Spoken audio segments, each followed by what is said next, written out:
Bonjour Clément, bonjour à tous et toutes et bienvenue dans cette première hebdomadaire publiée sur YouTube. Bonjour Oriane, comment vas-tu? Je vais bien et toi? Avec le sujet qu'on va traiter là, si je vais pas bien, ça serait grave, parce qu'on va parler de la joie de vivre. Oh, t'imagines si je aborde le sujet comme ça avec sur la joie de vivre, je suis pas joyeux, ça irait pas, ça irait pas, ça irait pas. Qu'est-ce que la joie de vivre? Non, non, non, non, non. Non, Ah, non, c'est la joie de vivre et comment le fait de perdre la joie de vivre, ou le fait de ne pas l'avoir, ou d'être dans un état de non-joie ou de tristesse quasi permanent, comment ça a à voir avec notre histoire? C'est là où les constellations sont intéressantes. Est-ce que c'est parce qu'on a une sorte de loyauté familiale à un parent qui, pour des raisons qui sont X ou Y a vécu sa vie dans la tristesse, un grand-parent ou un père, une mère? Est-ce que c'est parce qu'on a vécu quelque chose qui s'est cristallisé et qui mériterait d'être une émotion qui s'est cristallisée, qui fait que on s'est installé dans une sorte de schéma de tristesse et qui nous empêche d'accéder à ce à quoi tout le monde a le droit d'accéder, peut accéder, qui est la joie de vivre. oui, bon, je dirais plus qu'un droit. C'est c'est un état d'être, c'est ce pourquoi nous sommes sur Terre, c'est pouvoir vivre la joie de vivre. Mais et si c'était un indicateur, si la joie de vivre était un indicateur, tout comme la peur, la colère, la tristesse, la culpabilité, si c'était simplement un indicateur. Moi, en tout cas, c'est ce que j'ai pu observer. Tu sais, comme je suis fan du triangle dramatique Hmm. que Cartman a créé, donc je ne suis pas seulement fan des constellations, mais également de différents outils comme ce triangle dramatique qui est très révélateur parce que généralement, les gens ne connaissent qu'une face, une facette du triangle dramatique. C'est le triangle des jeux de pouvoir, le triangle qui nous tire vers le bas, qui nous fatigue, qui nous épuise.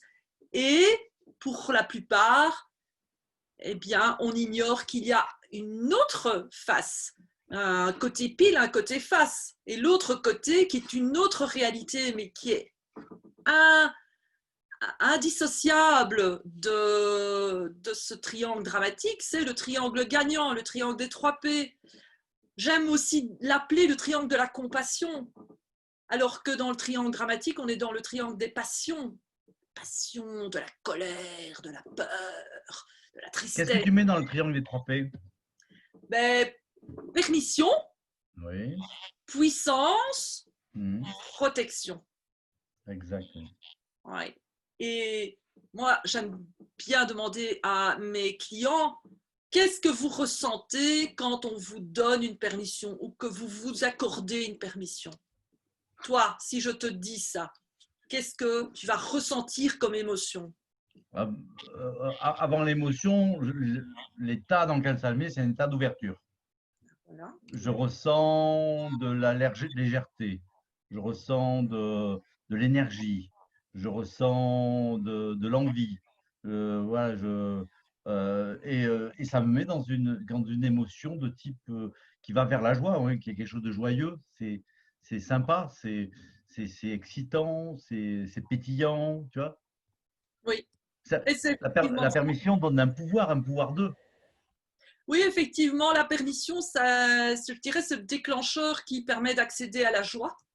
Et dès que nous nous sentons joyeux, nous nous sentons dans notre puissance intérieure, nous nous sentons bien protégés et donc ouverts, comme tu le dis. Toi, tu l'as Mm. senti tout de suite. Mm. Et voilà, donc aujourd'hui, nous allons parler justement de comment les constellations peuvent reconnecter les personnes qui, quelque part, sont déconnectées de leur joie intérieure, de leur joie de vivre. Et j'aime bien cette idée de la joie comme un indicateur, parce que la joie fait partie des 7 émotions, c'est des 7 types d'émotions, grande famille d'émotions dont a parlé Ekman. Et on sait qu'une émotion, effectivement, c'est la manifestation de l'enregistrement de quelque chose qui est différent dans notre environnement. Dès que quelque chose se passe et que l'on le perçoit de façon différente, eh ben, ça va agir sur toute notre chimie, nos équilibres hormonaux. Et si c'est quelque chose qui est de l'ordre du plaisir, de la satisfaction, de la cohérence avec ce que l'on est et nos valeurs, on va avoir une sorte de… On sait qu'on va être baigné par une hormone comme l'ocytocine et ça va en fait modifier jusqu'à notre comportement. Tout à fait. Tu es quand même un spécialiste des molécules, hein. Je sais que tu es agronome tropical et tu as dû être un bon étudiant en chimie. Je suis curieux de tout, de toute façon. Et je trouve pas curieux pour curieux, mais curieux pour comprendre comment les systèmes sont complexes et comment tout se relie ensemble. Et j'en profite pour te présenter Clément Boyer, enseignant international en PNL. Certifié en PNL. Ouais. Certifié en PNL. Donc, j'arrive toujours à oublier une partie de… Ouais. Voilà. Également, tu es une sorte de slasher qui a créé, parce que tu es très créatif, le mind hacking qui permet de programmer des nouveaux systèmes de croyances afin de permettre d'atteindre des objectifs que l'on souhaite atteindre. Et j'ai reçu une séance à ce sujet j'ai reçu une séance pour libérer ma visibilité et je dois dire que ce mind hacking a fait son boulot parce que ma visibilité est en train de grandir de jour en jour. Ben, c'est chouette ça, bien. Moi je vous présente Oriane, spécialiste des constellations, comme elle a dit, fan des constellations, fan de l'analyse transactionnelle. Oriane, c'est la créatrice de l'académie de coaching systémique. C'est ça? J'en ai pas oublié un moi aussi. Hein. Coaching relationnel. Ah, relationnel systémique. Académie du coaching relationnel systémique.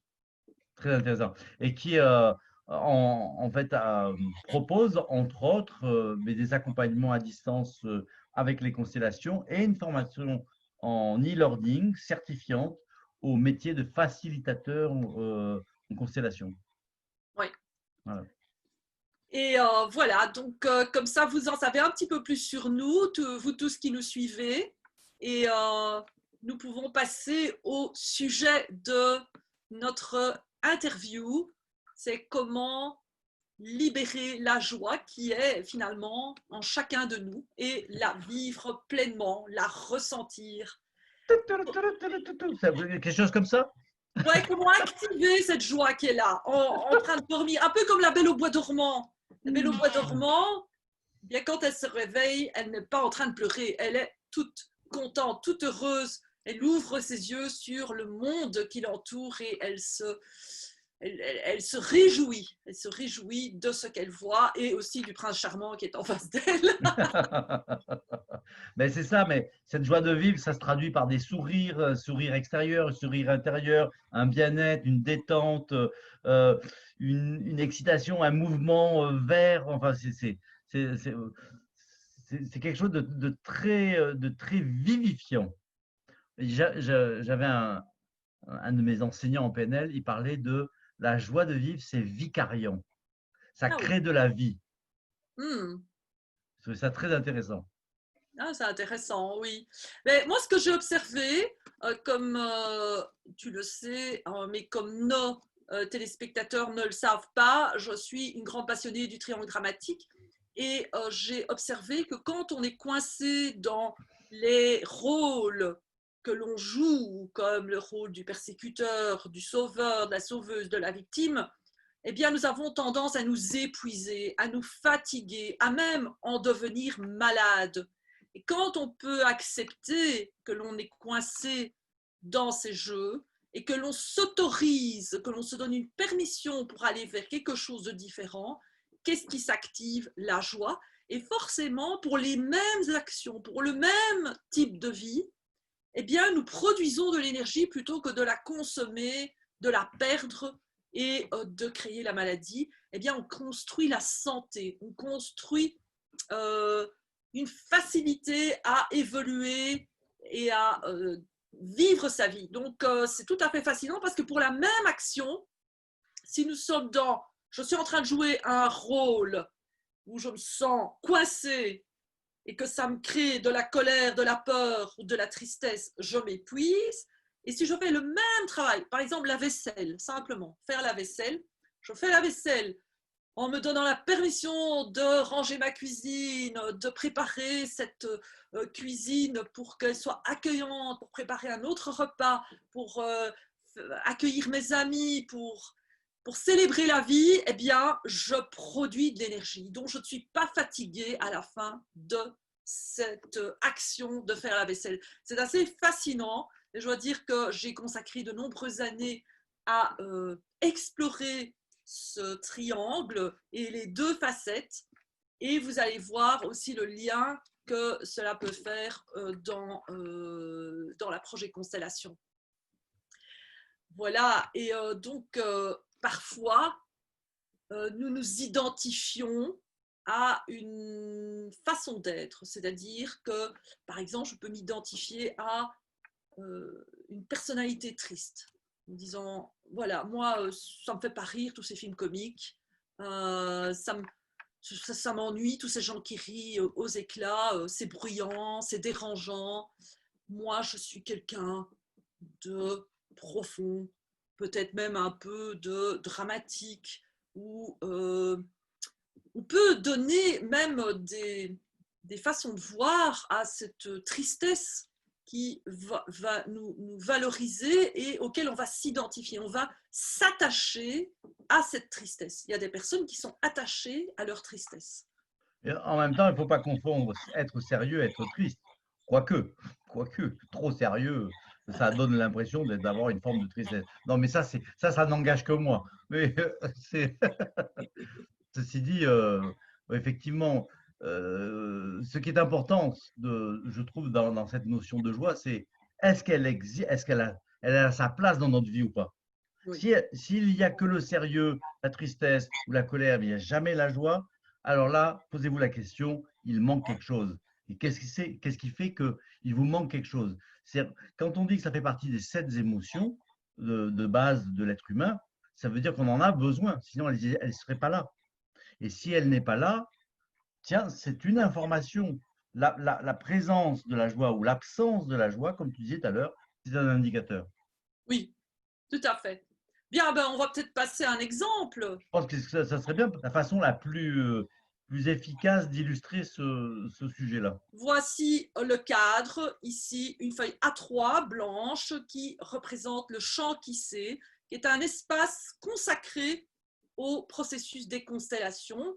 Et donc, pour rappel, pour toutes les personnes qui ne connaissent pas les constellations systémiques des familles et des organisations, eh bien, c'est un processus qui permet aux personnes de créer une image 3D de leur système, c'est-à-dire de mettre en scène leur système, de prendre ainsi une position méta et de regarder avec distance leur propre système et de laisser émerger de ce système les solutions, puisque avec les problèmes vont toujours les solutions. Et ce processus a été créé par Bert Hellinger. Et il faut savoir que les constellations systémiques des familles et des organisations plongent leurs racines dans toute une tradition de l'accompagnement des personnes qui peut s'appeler la PNL, le psychodrame, la gestalt, l'analyse transactionnelle, etc.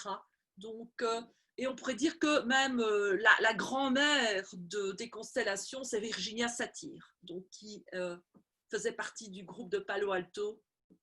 Donc, pour ceux qui aiment l'histoire. Voilà, Et puis, voilà. Alors, Virginia Satir, parce qu'elle a travaillé sur les thérapies familiales, donc elle mettait en scène oui, les jeux familiaux.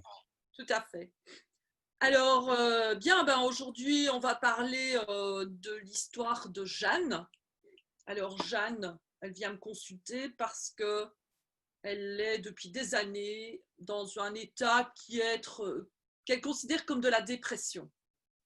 Et la dépression, bah, c'est une forme de tristesse, hein. Peu de gens le savent, mais la dépression, c'est pas simplement quand on lâche la pression, mais c'est aussi associé ou ça va de pair avec une tristesse, c'est-à-dire quelque chose une émotion, c'est-à-dire une émotion qui nous signale que nous n'arrivons pas à accepter que quelque chose soit terminé dans notre vie ou que quelque chose ne soit pas comme on aurait voulu que ce soit ou qu'un événement est fini et qu'il n'existera plus. Donc elle arrive avec cet état de fond, elle ne se souvient pas depuis sa petite enfance d'avoir vraiment été joyeuse. Et ça commence à lui poser des problèmes dans sa vie privée parce que son mari commence à en avoir assez et elle le soupçonne d'ailleurs d'avoir une relation extra-conjugale parce que elle n'est pas drôle. Elle n'est pas drôle. D'ailleurs, je vous le dis, quand elle est arrivée, une très gentille personne, mais pas très drôle. C'est comme si elle n'était pas vivante. Elle avait l'air déjà morte. Et il y a une expression dans les couples souvent qui désigne à quel point la joie est importante. Quand ça se passe comme ça, ils disent tu es rabat-joie. Ah oui, tiens, ça c'est bien de signaler cela parce qu'effectivement. Et donc, elle aime son mari et elle a envie de protéger cette relation et elle voudrait aussi comprendre pourquoi elle est coincée dans ce sentiment que rien ne peut la rendre vraiment joyeuse et donc heureuse aussi, hein. Rien ne la satisfait vraiment. Alors, je lui propose de regarder, donc de représenter la tristesse. Et voilà, elle place la tristesse. Pas tout à fait en face d'elle, mais quand même, elle est dans son champ, hein, donc on peut dire qu'on regarde à 180 degrés, donc elle est vraiment dans son champ sur sa droite. Et puis je la laisse simplement là à regarder comment elle a placé les deux personnages, hein. Donc le focus, c'est elle, et puis la tristesse. Et puis alors je lui pose quelques questions parce que bon, finalement les constellations, c'est à propos de nos ancêtres, hein, c'est de la psychogénéalogie mais mise en scène. Et je lui demande qu'est-ce qui s'est passé dans sa famille, quel drame a été vécu chez ses parents ou ses grands-parents. Et Tu alors, fais une hypothèse, quoi, qui a vu ça. oui. Et là, elle me dit qu'effectivement, sa grand-mère paternelle a perdu un petit frère par noyade. Hmm. Alors là, déjà, j'en avais, je vais dire, la chair de poule quand elle m'a dit ça. Et je lui propose de représenter cette grand-mère. Et donc là, je réfléchis comment la placer. Et je la place ici. Donc, quand je la place là, parce que je me rappelle la constellation que j'ai faite et qu'effectivement, ça c'est intéressant parce que vous pouvez aussi remarquer qu'elles ont le même costume, hein, toutes les deux. Ah ouais. Elles se ressemblent très fort. Et ça arrive hein, dans nos familles que l'on soit en résonance avec une grand-mère ou un ancêtre et que finalement, parce qu'elle s'appelle Jeanne, mais sa grand-mère s'appelait Marie-Jeanne. Donc ça, c'est aussi Ah ouais. intéressant. En Parfois, il y a plus, des... il y a une correspondance de prénoms. Oui, ça, par exemple, ça, vous pouvez aller voir hein, les correspondances de prénoms, de dates, de métiers, parfois De même des maladie. maladies. Ah ben voilà. Et je lui demande de représenter le petit frère de la grand-mère. Et elle le place juste à côté. Et en fait, ce que je propose de faire, c'est de le placer carrément couché et de le placer ici, au centre, parce que ce qu'on peut observer, c'est qu'il y a une sensation qu'il regarde vers le sol. Même la tristesse regarde quelque part vers le sol aussi. Et finalement, ce qu'on peut constater, c'est que cet arrière-grand-oncle, qui est mort par noyade, eh bien, on n'en parle plus depuis très longtemps, mais il est encore toujours très très présent, et cela 2 générations plus tard. On n'en parle plus parce que c'est un secret, ça fonctionne comme un secret ou tout Là, le ça monde... n'était pas un secret, mais bon, c'était quand même un traumatisme parce que cette grand-mère, elle était responsable de son petit frère, et donc c'est D'accord. en allant jouer au bord de l'étang près de leur propriété que le petit frère est tombé à l'eau et s'est noyé. Et ça peut aller très vite, hein. Ça Ouais, prend ouais. quelques minutes, hein, pour ce genre de choses. Et que bon, elle était encore jeune, hein. À cette époque, les petites filles de 12-13 ans, elles avaient déjà des responsabilités. Donc c'était le petit frère. Et je demande le prénom et elle dit qu'elle ne connaît pas le prénom. Donc oui, c'est pas vraiment un secret, mais c'est pas spécialement quelque chose aussi qui est encore très présent dans l'histoire. Elle s'en souvenait, elle se souvenait de cette histoire. Et puis après, je propose à ma cliente de regarder vers sa grand-mère et d'essayer une phrase. Chère grand-mère, je porte avec toi ta tristesse. Et alors, elle dit pas tout de suite la phrase, mais elle commence à pleurer. Elle pleure. Ah ouais. Ah oui, oui, c'était vraiment là, vraiment, vraiment tout près de sortir. Et pourtant, entre 2 sanglots, elle me dit, mais ça, je ne pleure jamais. Vous êtes forte, vous me faites pleurer alors que je ne pleure jamais. Je trouvais ça intéressant pour quelqu'un de triste qui ne pleurait jamais, mais non. Mais parce qu'elle n'avait aucune raison finalement dans sa vie de devoir pleurer, c'était quelque chose qui venait de quelque part. Et donc ici, c'était transgénérationnel. Et donc, je lui demande un petit peu plus à propos de sa grand-mère. Elle dit que avec cette grand-mère, ça n'a pas jamais été très facile parce qu'elle était refermée sur elle. C'était quelqu'un de très intériorisé et de pas très, très rigolo, pas très drôle. Elle n'avait pas spécialement du plaisir à aller chez cette grand-mère. Mais bon, voilà, elle aimait bien le grand-père et voilà, rien de plus. Bon, alors à ce moment-là, je lui demande comment elle se sent après avoir pleuré. Elle dit qu'elle se sent comme soulagée, comme s'il y avait quelque chose qui était retiré de ses épaules. Alors, je lui propose de dire qu'elle a porté cette tristesse pour être proche de sa grand-mère. Et j'ai porté cette tristesse, mamie, pour être plus proche de toi. Ça lui a semblé un peu bizarre. Et puis, elle a joué le jeu. Hein. Elle était quand même une cliente avec la bonne volonté.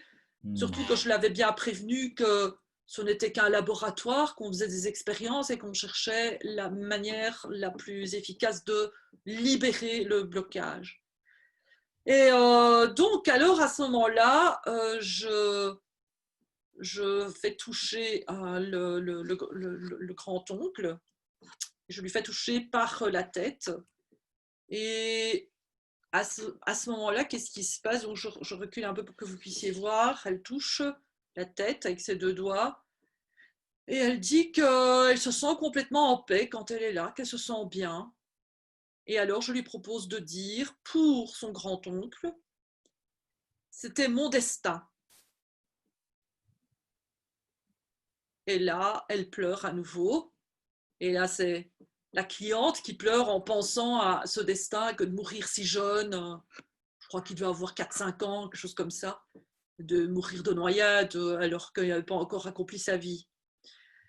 Mais Elle dit que franchement, quand elle se connecte à son grand-oncle, elle sent de la sérénité, de la paix.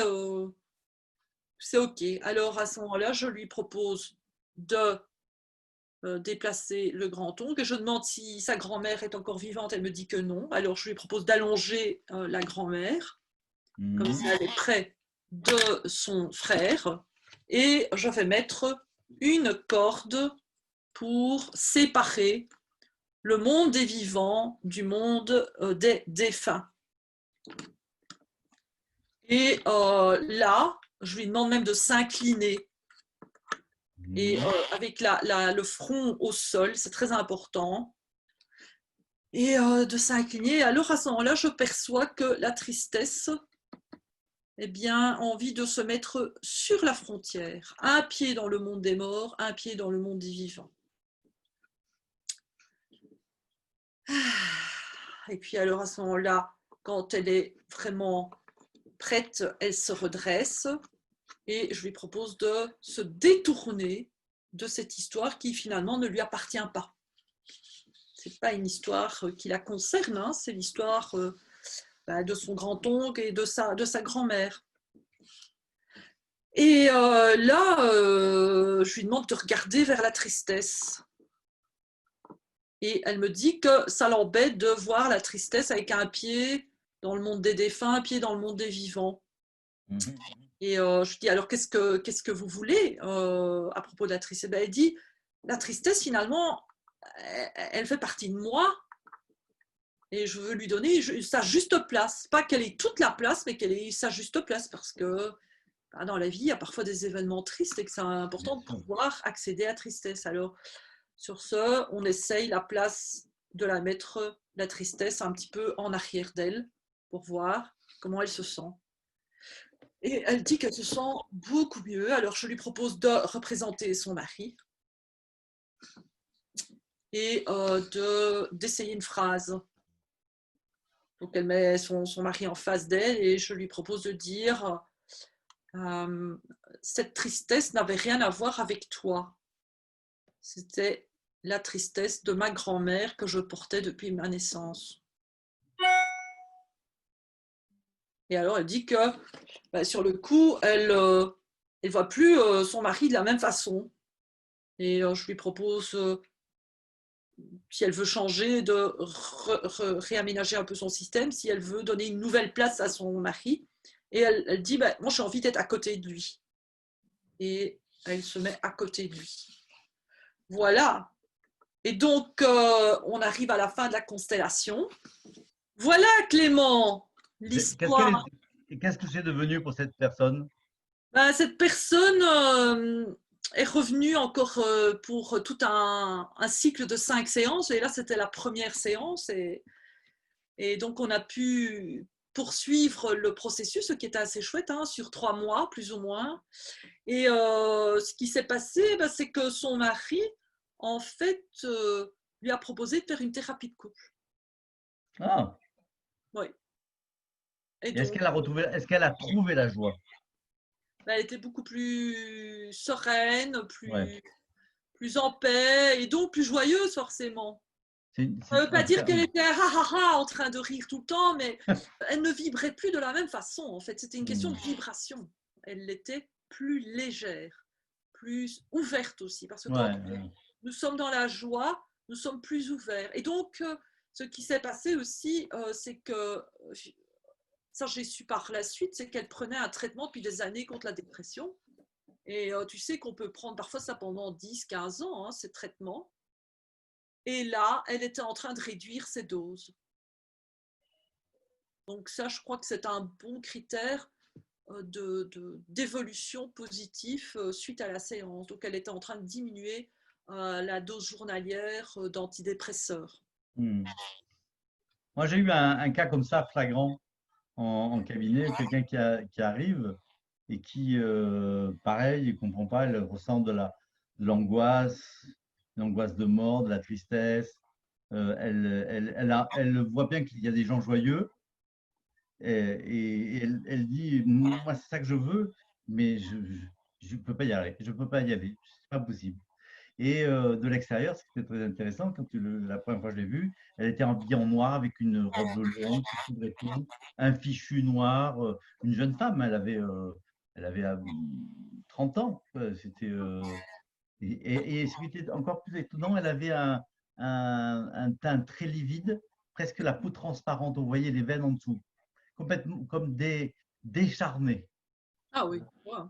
Et puis bon, alors je passe les détails, on trouve finalement que elle est née dans des circonstances très particulières où 2 mois avant sa naissance, sa mère a perdu son père et s'est jamais remis de la perte de son père qui était son héros. Tout ça. Donc elle a mis l'enfant juste à naissance, juste après. Et depuis la naissance, l'enfant est dans cet état-là. Et donc on a fait un même genre de résolution.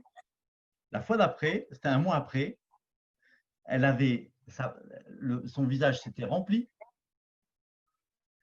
Elle portait un fichu coloré, une robe, je me rappelle, elle avait un chemisier vert pétant, une jupe à fleurs. J'ai dit, qu'est-ce qui s'est passé? Quel sens. Ah, c'était incroyable. Ah oui, bah, c'est impressionnant, mais c'est un petit peu le syndrome du gisant, hein. Ouais, c'est ça. Euh, Ouais, c'est de ça qu'il s'agit, ouais. le syndrome du gisant. Donc, les personnes sont en résonance avec des défunts qui n'ont pas pu être. C'est des décès qui n'ont jamais pu être acceptés dans le système, dans la famille. Donc, Ouais. quand on peut Et s'en C'est libérer, c'est ce qui me permet de reboucler par rapport à ce que tu as donné comme constellation. C'est que la tristesse, on sait que c'est une des étapes du processus de deuil, selon Kübler-Ross.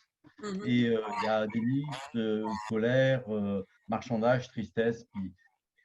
Et après, il y a l'acceptation, l'apaisement et puis l'acceptation. Et, euh, et souvent, on peut être bloqué. Donc, la tristesse peut devenir un système de vie, un état d'être, parce qu'on est bloqué dans cet état pour des raisons qui nous appartiennent ou qui ne nous appartiennent pas. oui. Et c'est très intéressant, surtout quand ça ne nous appartient pas, mais même quand ça nous appartient, de débloquer ça. Parce qu'il n'y a pas de justification profonde, il n'y a pas de raison qui pourrait justifier qu'on reste dans cet état-là et qu'on n'accède jamais à la joie. Oui. C'est une possibilité que tout le monde a d'accéder à la joie. Exactement. Eh bien, waouh, chers amis, si ça fait sens pour vous et que vous aimeriez vous aussi vous approprier les outils des constellations systémiques, eh bien, moi, ce que je vous recommande, c'est de visiter le site www.academycoachingsystémique.com. Vous y trouverez dans l'agenda les différents ateliers que nous proposons, dont le prochain qui aura lieu le 10, 11 et 12 août 2020, en matinée, 3 matinées, de 9h30 à 13h, sur Zoom. Donc, c'est des ateliers en distanciel. Vous aurez l'occasion d'apprendre quelques outils pratico-pratiques que vous pourrez appliquer à votre vie professionnelle, à votre coaching si vous êtes coach, ou à votre vie personnelle. Voilà, donc il nous reste quelques places. N'hésitez pas à nous rejoindre. Et tous les mois, parce qu'il est possible que vous écoutiez cette interview peut-être après le 12 août, eh bien tous les mois, ou presque tous les mois, nous reprogrammons ces ateliers en ligne. Et il y a également une formation en ligne pour devenir constellateur certifié. Et Voilà. ces trois demi-journées, ce premier stage, c'est un très bon tremplin pour vérifier si vraiment ce métier pourrait vous convenir. Exactement. C'est une excellente introduction qui vous donne à la fois déjà des outils pratiques et qui vous donnera vraiment toutes les informations pour savoir si vous voulez aller plus loin ou pas. Et qu'est-ce qu'il nous reste à faire? Plus rien, je propose qu'on... Et si, il nous reste à dire au revoir et à remercier. En tout cas, tout grand merci à toi Clément de Okay. prendre ce temps chaque semaine pour faire cette interview. et à vous tous qui nous suivez et à tous ceux qui viennent de nous rejoindre, un tout grand merci, un bel été, prenez bien soin de vous, prenez soin de votre joie et je dis une pluie d'étoiles. Alors, on n'avait pas sorti, il n'était pas venu le lapin avant. Attends, il est là comme ça. Mon petit lapin, voilà. Bonjour. Eh bien, nous vous envoyons une pluie d'étoiles et prenez bien soin de vous. À très bientôt. À très bientôt. Au revoir Clément.